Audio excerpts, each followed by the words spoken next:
Mga kababayan nating seniors, kung kayo ay 60 o 65 pataas, may napakahalagang balita ako para sa inyo ngayong hapon na ito.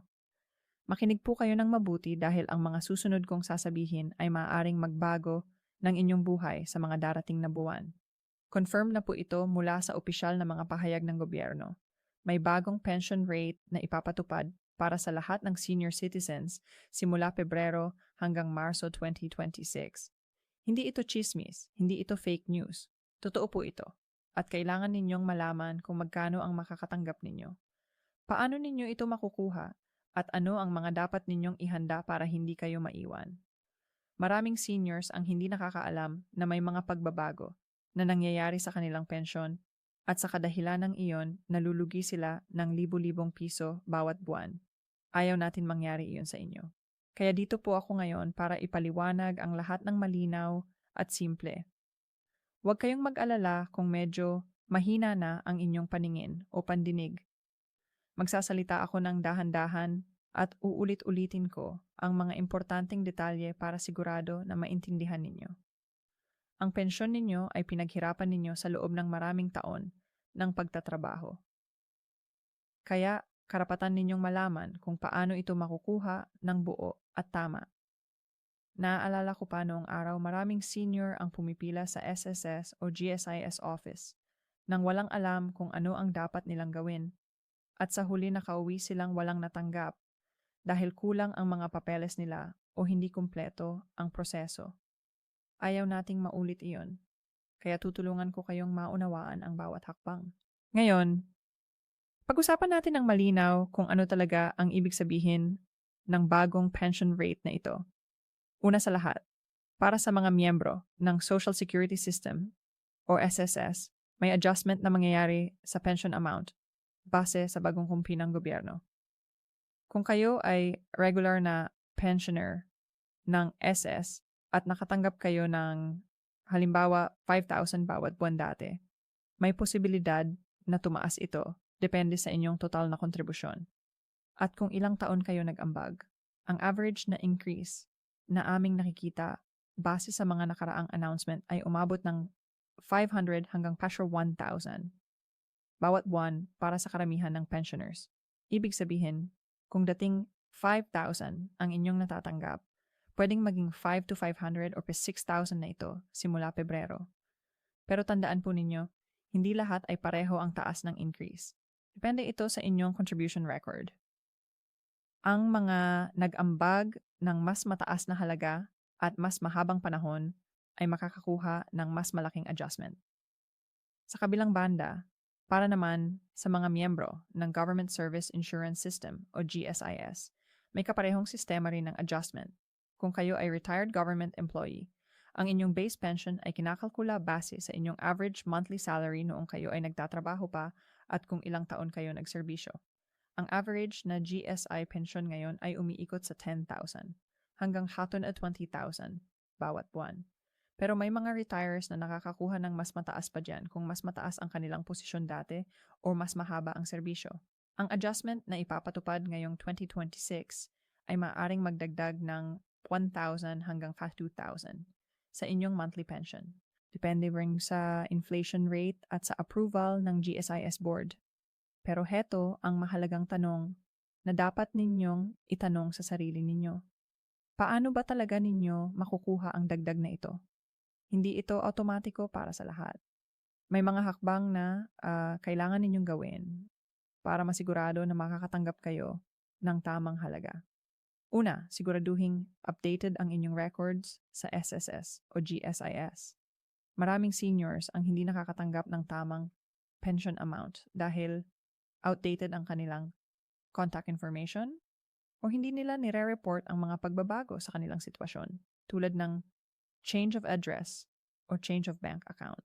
Kailangan ninyong pumunta sa pinakamalapit na SSS o GSIS branch o kung may internet kayo at alam ninyo gumamit ng computer o cellphone, pwede rin kayong mag-update online sa kanilang website.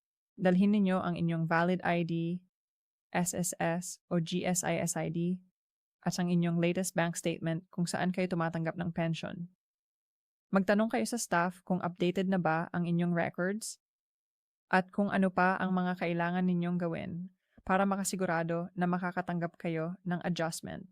Huwag kayong mahiya magtanong. Trabaho nila na tulungan kayo at karapatan ninyo na malaman ang lahat ng detalye tungkol sa inyong pensyon. Sunod na usapan natin ngayon ay ang schedule ng payout. Kailan ba talaga lalabas ang bagong pension rate sa inyong account? Base sa official announcement, ang rollout ng bagong rates ay magsisimula sa 1 week ng Pebrero 2026 para sa mga SSS pensioners. Kung kayo ay tumatanggap ng inyong pension through ATM, mag-expect na makikita ninyo ang adjustment sa inyong February 5 or 6 payout. Para naman sa mga GSIS pensioners, ang schedule ay medyo iba. Usually, ang GSIS ay nagbabayad tuwing last week ng buwan. Kaya ang February pension ninyo na may adjustment ay lalabas mga February 25 to 28. Ang Marso naman ay susunod na ang regular schedule, pero tandaan po may mga instances na may delay dahil sa technical issues or banking holidays. Kaya huwag kayong magpanic kung hindi agad dumating sa exact date. Bigyan ninyo ng 3 to 5 banking days bago kayo pumunta sa SSS o GSIS para magtanong. Minsan kasi ang dahilan ng delay ay sa bangko mismo, hindi sa SSS or GSIS. Kung mayroon kayong access sa ATM machine, i-check ninyo regularly ang inyong balance starting February 3 para makita ninyo kaagad kung pumasok na ang pera. Ngayon, usapan naman natin ang mga posibleng reductions or mga bawas na pwedeng mangyari sa inyong pensyon. Oo, narinig ninyo ng tama. May mga pagkakataon na hindi kayo makakatanggap ng buong halaga ng adjustment dahil may certain deductions. Una, kung meron kayong existing loan sa SSS or GSIS na hindi pa nababayaran, automatiko silang magbabawas sa inyong monthly pension para mabayaran ang utang. Halimbawa, kung may balance kayo ng $50,000 na salary loan sa SSS and ang monthly amortization ay $1,500, ibabawas nila yan sa inyong pension bago ibigay sa inyo. Kaya kung ang bagong pension ninyo ay pa $6,000, ang makakatanggap ninyo ay pa $4,500 lang dahil sa loan deduction.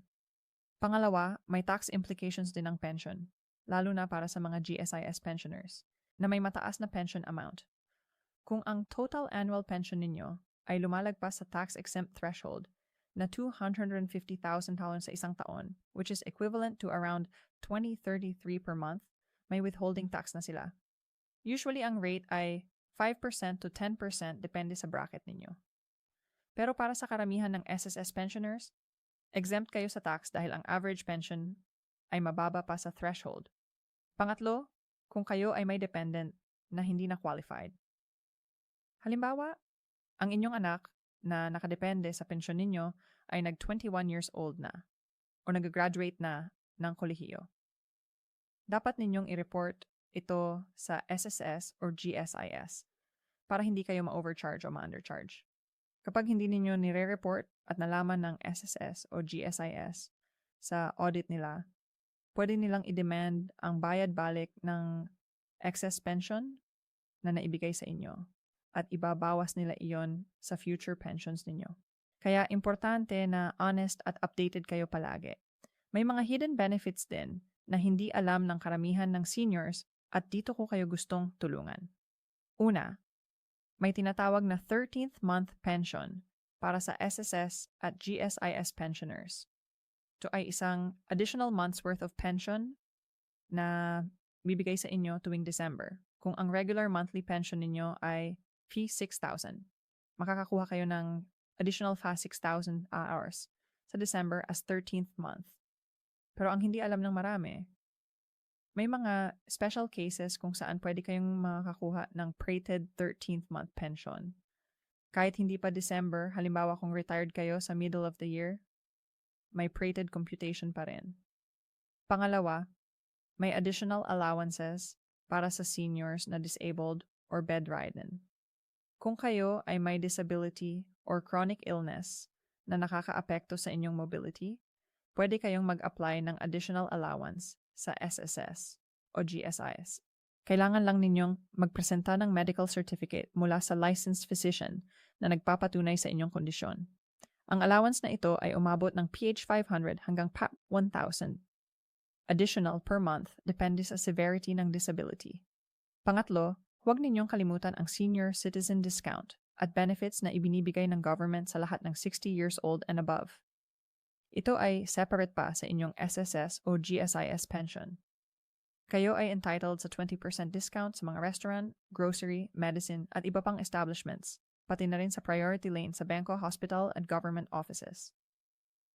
May mga seniors na hindi nag-avail ng benefits na ito dahil nahihiya o hindi alam. Pero karapatan ninyo ito kaya gamitin ninyo.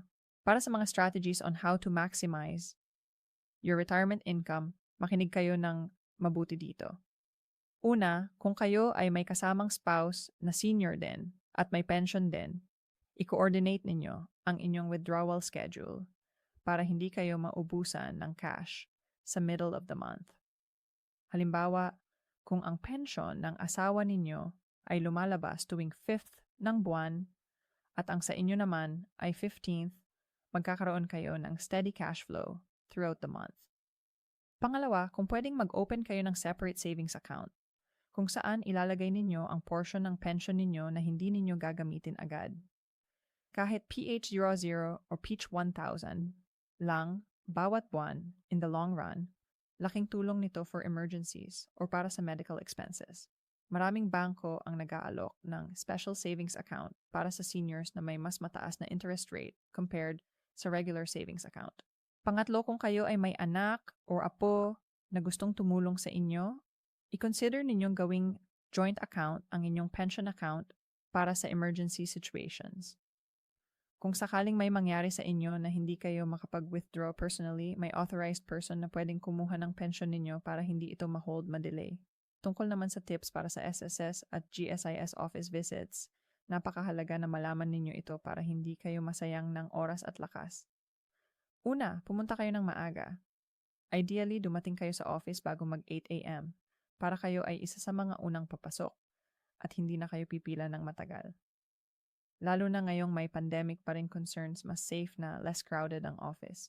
Pangalawa, dalhin ninyo palagi ang complete set of documents, original at photocopy, ng valid SSS or GSIS side, birth certificate kung kailangan, at any supporting documents related sa inyong concern. Mas mabuti nang may sobra kayong dala kaysa kulang. Pangatlo, huwag kayong mahiyang magtanong sa information desk o sa guard kung ano ang tamang linya o window na pupuntahan ninyo. Maraming senyo ang napupunta sa maling pila at nasasayang ang oras. Pang-apat, kung kayo ay may physical limitations na hirap maglakad or tumayo ng matagal, i-inform ninyo agad ang staff. Usually, may priority accommodation sila para sa seniors na may health issues. Panlima, kung may kasamang anak o kamag-anak, mas mabuti para may tutulong sa inyo at witness din sa lahat ng transactions. May mga instances kasi na nagkakaroon ng misunderstanding or miscommunication. Kaya importante may kasamang witness kayo. Pag-usapan din natin ang mga common mistakes na ginagawa ng seniors na nagiging sanhi ng delay or loss ng benefits. Una, ang hindi pag-file ng annual existence verification or proof of life. Kailangan ng SSS at GSIS na patunayan na buhay pa kayo at entitled pa rin sa pension. Usually, every year or every 2 years, makakatanggap kayo ng notice na kailangan ninyong mag-appear sa office or mag-submit ng document na nagpapatunay na alive pa kayo. Kung hindi ninyo gagawin ito on time, suspendihin nila ang inyong pension hanggang mag-comply kayo. Pangalawa, ang hindi pag-report ng death ng spouse kung joint pensioners kayo. Kung namatay na ang asawa ninyo, kailangan ninyong i-report ito within a certain period para hindi kayo ma-charge ng overpayment. Pangatlo, ang pagbibigay ng inyong ATM card at PIN sa ibang tao na hindi trusted.